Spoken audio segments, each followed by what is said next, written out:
নমস্কার বন্ধুরা, হ্যাপি লাইফের একটা ব্লগে আপনাদের সকলকে স্বাগতম। দেশে বিদেশে যেখান থেকে দেখছেন না কেন আপনাদের সকলকেই ধন্যবাদ জানিয়ে আমি আমার ব্লগটা শুরু করছি। আর ভিডিওর প্রথমেই একটা কথা বলে রাখি, হয়তো টুকটাক আওয়াজ পেতে পারেন। তো আমি যখন ভয়েসটা দিতে বসেছি, ছোটো মেয়েটা একদম সামনেই আছে, তো নানান ধরনের মুখের ভঙ্গিমার আওয়াজ আপনারা পেয়েই যাবেন। এখন বাজে সকাল 6:30 নাগাদ, আর এই টাইমেও স্কুল যাওয়ার সময় হয়ে গেছে।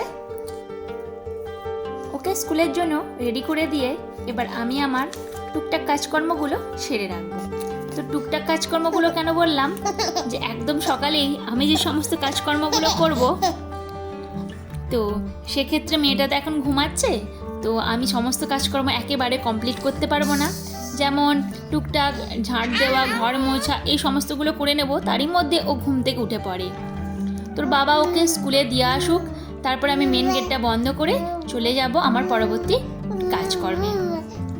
আর কেমন ভয়েসটা দিচ্ছি, আমার যত না বেশি ভয়েস পাবেন, তো আজকে আশা করছি ওর ভয়েসটা আপনারা বেশি পাবেন। কি গো, ঘুম থেকে উঠে হয়ে গেল, আমার টুকটাক কাজকর্ম করতে দেবে না? দিদি তো স্কুলে গেছে, তুমি কার সাথে খেলু করবে? হ্যাঁ, সকাল সকাল উঠে দুষ্টুমি হচ্ছে। একটা স্মাইল করো, আরেকটা স্মাইল করো। হ্যাঁ, বাইরে এখন বেরোবে একটু পরে, ওলি বাবালে পড়ে যাবে, বাবা পড়ে যাবে। আমার সোনা,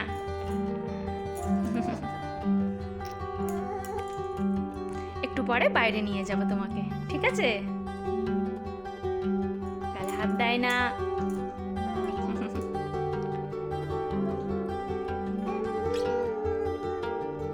বাবা, এখন বাবা বলতে শিখে গেছো? হ্যাঁ, তো এখন বাবা দাদা এরকম আলতো আলতো বলতে শিখেছে। তো এই টাইমের এই যে মোমেন্টটা তো একদম আর ফিরে পাওয়া যাবে না। অনেকদিন পর গাছটায় টগর ফুল ফুটেছে, তো শীতকাল থাকাকালীন এই সমস্ত গাছে তো ফুল হয় না, যেহেতু গরমের যেই আবহাওয়াটা পড়েছে, ঠিক সেই ক্ষেত্রে আবার টগর ফুলগুলো ফুটতে আরম্ভ করেছে। এবারে গাছটায় পাতার থেকে বেশি ফুলটাই দেখা যাবে। এইরকম হয় প্রায় 40-50টা পর্যন্ত ফুল আগের বছরে আমি তুলেছিলাম। তো গাছটা তখন এতটাও বড় ছিল না, ছিল অনেকটাই ছোট, অনেকটা ঝোপঝাড় হয়ে গিয়েছিল বলে ওটা কেটে দেওয়া হয়ে গিয়েছিল। আর যেহেতু শীতকাল ছিল, একদমই ফুল ফুটছিল না, তো সেক্ষেত্রে একটু কেটে ছোট করে দেওয়া হয়ে গিয়েছিল ডালপালাগুলো।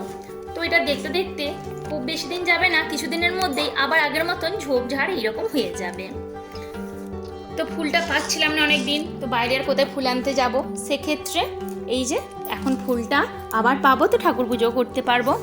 এদিকে আজকে একটু নিম পাতা ভেজে নিচ্ছি, আর এই যে মাছের তেল, মাছের ঝাল, আর 5 রকম শাক ভাজা, আর আলু দিয়ে আর এই সেদ্ধ করে মেখেছি পেঁয়াজটা, আর তার সাথে একটু নিম পাতা। তো আজকে নিম পাতাটাই প্রথম দিন হচ্ছে।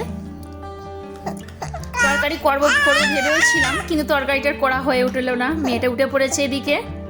তোকে নিয়ে নিয়ে সমস্ত কাজকর্মের মধ্যেও এই রান্না বান্নাটা তো আগে করতে হবে।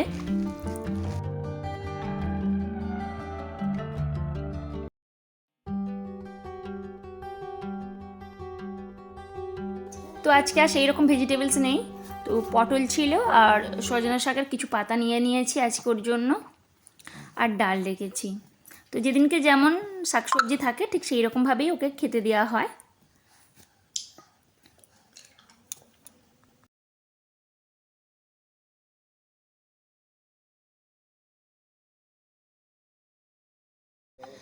এই সমস্ত কিছু ঠিক আছে, কিন্তু খাওয়াতে গেলে এখন এই একটা জিনিস ধরেছে, পাশ দিয়ে ফেলে দেবে, তো নানান রকম ভঙ্গিমা করবে। তো একদম খুব যদিও না খিদে পায়, তো খেতে একদমই চায় না, আবার খিদে পেলেও এত চেল্লাবে যে কিছুতেই খাওয়ানোও যাবে না। তো খাওয়ানো একটা ভালো রকমই সমস্যা হয়। তো নানান রকম ভঙ্গিমা করে, কথাবার্তা বলে, একটু খেলনা দিয়ে, নানান রকম খুনসুটি করে ওকে খাওয়াতে হয়। তো এখন একটু খেলা করে নিচ্ছে। এরই মধ্যে ওকে ভাত খাইয়ে দিয়েছি। তো আপেল সেদ্ধটা আজকে দিচ্ছি, আগের দিন আপেল সেদ্ধটা দিয়েছিলাম, ঠিক ও একটা পছন্দ করলো না, মানে ও খেতে চাইলো না। একটা মুখের ভঙ্গিমা দেখে তো বোঝা যায়, ওদেরও তো মুখের স্বাদ বলে জিনিস আছে। তবে লেবুটা দিয়েছিলাম, লেবুটা কিন্তু ভালো রকমভাবেই খেয়েছিল। যেহেতু ওদের সবসময় দুধ খায়, সেক্ষেত্রে লেবুটা একটু সামান্য অম্ল জাতীয়, আর খাচ্ছিল বেশ ভালোই। কিন্তু আগের দিনে যে দিয়েছিলাম আপেলটা একদমই খাচ্ছিল না, তাই আজকে একদম কম করে করেছি, মানে 4 ভাগের 1 ভাগ। তো বালি আপেলটা এখানে দিয়েছি, খুব তাড়াতাড়ি সেদ্ধ হয়ে গেছে। খুব পরিমাণে যে জল দিয়েছি তাও না, ওই হাফ মিনিট, মানে 1 মিনিটও না, আমি এইরকম টাইপের ধিম আঁচে বস করিয়ে রেখেছিলাম। তো চলুন আজকে আপেলটাকে খাইয়ে দেখি ও কেমন খায়। প্রতিদিন যাদের ভালো লাগবে খেতে এমনটাও না। তো দেখতেই পাচ্ছেন কিছুতেই খাবে না। এবার যেদিন যেমন ওদের খাওয়া দাওয়ার উপর নির্ভর করে, কোনো দিন হয়তো পেটটা একটু বেশি ভাড়া আছে, বা কখনো হয়তো খিদে পাচ্ছে, সেই অনুযায়ী অনেক টাইম আমাদের মতনই ওদেরও তো খাওয়াটা হয়। তাই খুব একটা জোর করি না, যেমন খেতে চায় ঠিক সেই রকম খাওয়াই, তা না হলে অনেক সময় বমি করে দেয়। এরপর একদম বিকালের দিক থেকে ব্লগটা স্টার্ট করছি। তো আমার একটা বোন আছে, সে এখন বাইরে গেছে, সে আমার ডেলি ব্লগটা দেখে। আর সবসময় তো বড় মেয়েটা হয়তো বাড়িতে থাকে না, স্কুলে যায়, তারপর ও এটা সেটা করে খেলতে থাকে। আর আমি যতটুকু ফ্রি টাইম পাই ঠিক সেই টাইমটা ভিডিওটা করি। ছোটো মেয়েটাকে বেশি দেখানো হয়, তারপরে ওর অ্যাক্টিভিটিগুলো একটু বেশি দেখানো হয়। তো সেক্ষেত্রে ও বারবার বলে যে তুই শুধু ছোটো মেয়েটাকে নিয়ে ভিডিও করছিস, বড় মেয়েটাকে তো একদম কম দেখাস, বড় মেয়েটাকে একটু বেশি বেশি দেখাবি, আমি তাহলে এখান থেকে দেখতে পাবো। হ্যাঁ ওটা কি বাবা, এমন না, এটা যাতে এটা না বিরোধীরা ঠিক হয় না। দেখুন তো বারবার মুখ দিয়ে এটা খায়, আর খুবই অসুবিধা হয়, আর মুখটা কেটে যাওয়ার ভয় লাগে। এটা পুরোপুরি একদম এমনটাই ধারালা, এই যে এই ধারালাটা এখানে বোঝা যাচ্ছে। এতে একটু অনেকক্ষণ বসে থাকে বেশ, এই টাইমটা খেলাধুলা করে, তবে একটু সামনাসামনি বসে থাকতে হয়, নাহলে কখন কেমন কাঁদে উঠে যায়। তবে এখনো পর্যন্ত একটা দিন পড়েনি, ঠিকঠাকভাবে খেলাই করে, তবুও খুব মাঝে মধ্যে যে নাচুনাচুটা করতে আরম্ভ করে, তখন পড়ে যাওয়ার ভয় লাগে। এখন তাও খুব পরিমাণে যে নাচুনাচুটা করছে ঠিক সেই রকম না। কিছু বলার আছে? কিছু বলার নেই, ঘুম থেকে উঠেছে, ওর এখন কিছু বলার নেই। তো চলুন ভিডিওটি আরো কন্টিনিউ করা যাক, আর আপনারা দেখতে থাকুন। বলে দাও একটু বাবা, বলে দাও তো বাবা। দিদিকে দেখছি, কই দিদি কই, শোনা দিদি কই। একটু বিকালের দিকে একটু বাইরে নিয়ে এসে বসালে এই যে একটু খেলাধুলা করে, সবসময় সে ঘরের ভেতরেই থাকে।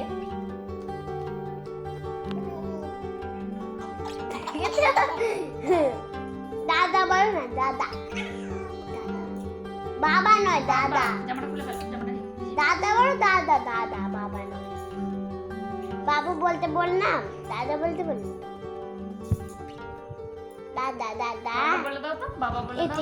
এই তো দাদা বলছে, নাম দিয়ে দাদা বলে, দাদা কই কই বলে বল। দেখছিস জামাটা কতবার করে যে দিনে ভেজাবে তার ঠিক নেই।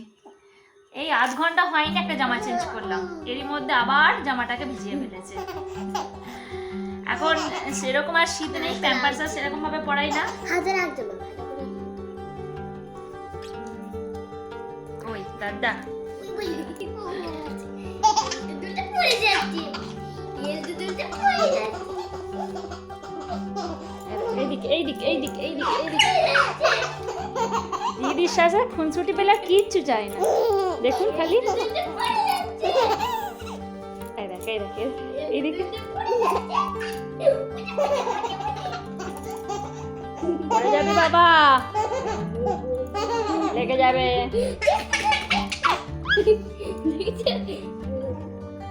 জামা কাপড় আর চেঞ্জ হবে না।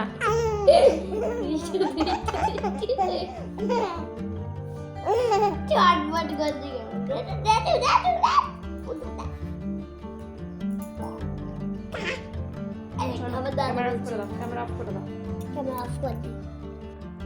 এখানে ওর মাইলস্টোন নিয়ে কিছু কথা বলা যায়। ওই যে মাইলস্টোনগুলো অ্যাচিভ করেছে, তো তার মধ্যে প্রথমেই যেটা চোখে পড়ে মানে একদম প্রথমের কথা বলতে গেলে যখন ওকে হসপিটাল থেকে বাড়িতে নিয়ে এলাম তখন তো জড় পদার্থের মতো চুপ করে থাকতো, আর এখন তো গলার ভয়েস শুনতেই পারছেন। তো এখন যেমন এক পাশ থেকে আরেক পাশে মানে বাম পাশ থেকে ডান পাশে বা ডান পাশ থেকে বাম পাশ হয়ে যায় সেটা তো বটেই, ঠিক তার সাথে সাথে উপর হয়ে সামান্য পরিমাণে এগিয়ে চলে আসে। এমনও একটা দিন গেছে যে আমি এসে দেখছি পুরো ধারে চলে এসেছে, মানে বিছানায় শোয়ালে হয়তো ঘুমাচ্ছে, সেই টাইম আমি তো সবসময় ওর কাছে থাকতে পারি না। তো এখন বেশ ভালো লাগে, ঠিক তার সাথে সাথে ভয়ও লাগে, চিন্তাও লাগে যে হয়তো কখনো খাটে শুইয়ে রাখবো, তো যদি বাই চান্স পড়ে যায়। তো এটা আনন্দের সাথে সাথে ভয় তো বটেই আর চিন্তাও বটে। এটা প্রায় সকল মায়েদেরই এক ভয় বা চিন্তা যাই বলেন না কেন। তো এটা চিন্তার সাথে সাথে অবশ্যই এই স্মরণীয় একটা মোমেন্ট আর কখনোই ফিরে পাওয়া যাবে না। তো আমি বলবো যে যেখান থেকেই দেখছেন না কেন আর এইরকম যাদের ছোট ছোট বেবি আছে অবশ্যই খুব ভালো রকমভাবে এই সময়টা ওদের সাথে কাটাবেন, কারণ এই সময়টা আর কখনোই ফিরে পাওয়া যাবে না। আমি আমার বড় মেয়ের ক্ষেত্রেও দেখেছি, তখন ভাবতাম যে কখনো বড় হবে, তো এখন যখন বড় হয়েছে শৈশবটা খুব মিস করি। হয়তো একটু জ্বালাতন একটু কষ্ট তো আমাদের হয়েই থাকে, তবুও এই মোমেন্টটা আর ফেরত আসবে না। যেমন এই যে গলার ভয়েসটা শুনতেই পারছেন, এই যতই মন খারাপ থাকে বা যতই শরীরে ক্লান্তি থাকুক না কেন, এই সবগুলো শুনলে দেখলে চোখের সামনে সমস্ত ক্লান্তি যেন কোথায় দূর হয়ে যায়। তো যাই হোক, ভিডিওটি এখানেই শেষ করছি। যদি ভালো লেগে থাকে তাহলে অবশ্যই একটা লাইক এবং একটা কমেন্ট করবেন, নতুন বন্ধু হলে সাবস্ক্রাইব করে পাশে থাকবেন। আর শেষ পর্যন্ত দেখার জন্য অসংখ্য ধন্যবাদ, ততক্ষণের জন্য ভালো থাকবেন। আর আপনাদের যদি কোনো রকম মূল্যবান তথ্য আমাকে দেওয়ার থাকে অবশ্যই আমার কমেন্ট বক্সে রেখে যাবেন, আমি চেষ্টা করব আপনাদের মতামত গ্রহণ করার। ধন্যবাদ।